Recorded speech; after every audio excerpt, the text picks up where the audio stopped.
Neața lume! E vineri!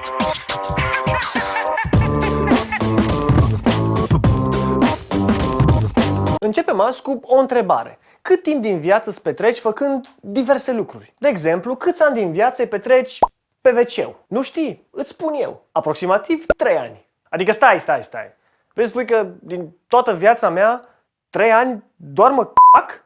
Exact. Acum înțelegi de ce jocul Angry Birds a avut așa un succes.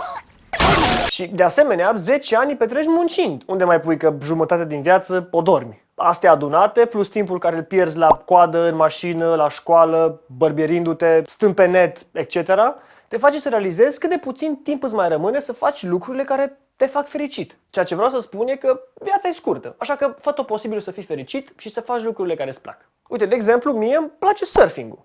De ce? Păi e un sport antrenant, plin de adrenalină, care nu necesită foarte multe haine. E ca un fel de snowboarding, care de asemenea îmi place foarte mult. Și chiar nu-mi explic de ce. Pur și simplu mă face fericit. Iar pe voi v-a făcut extrem de fericit să-mi trimiteți de peste 10 ori clipul ăsta ca să-l bag în doză. E vorba de 2 țărăhoi ruși care probează o cască militară. Давай, поехали. Давай, даю. Боже мой! Bă, câtă prostie există în lumea asta. Cât de prost să fii să accepti să iei un par în cap. Давай, поехали. Давай, даю. Боже mой! Cu sau fără cască, dacă cineva îți troznește în cap grinda de la casă, fii sigur că te vei alege cu o contuzie cerebrală. Dar poate în mama Rusie, așa se salută. Și după ce și-o ia pe ca la Târgu Ocna, zgubiliticul ăsta care sigur e beat, începe să-l alerge pe agresor, de parcă acesta par avea vreo vină. Mama Rusie! Au, bă! Mă, internauților, cu toții știm că oceanul e mare.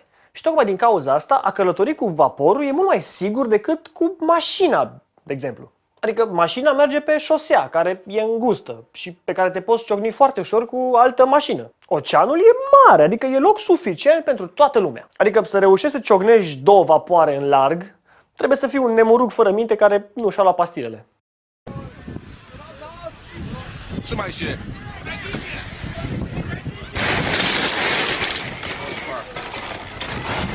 Ce să mai și zic? Oamenii au ieșit la o tură cu iahtul să se bucure de soare. Și un dobitoc le-a concediu. Sigur era femeie la volan. Ce? Sau cel care se ocupa cu navigația pe iahtul ăsta a lucrat pe Titanic. Capitane! Văd un pescăruș!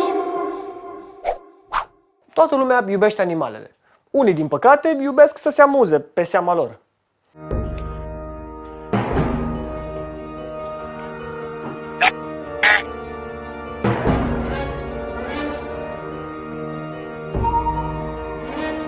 Iar alții, cum sunt și eu, iubesc animalele pur și simplu că prin felul lor de a fi ne fac să ne simțim fericiți. Și pentru că n-am mai avut de ceva timp pufuleți în emisiune, uitați-vă la pufulețul ăsta mic cum visează.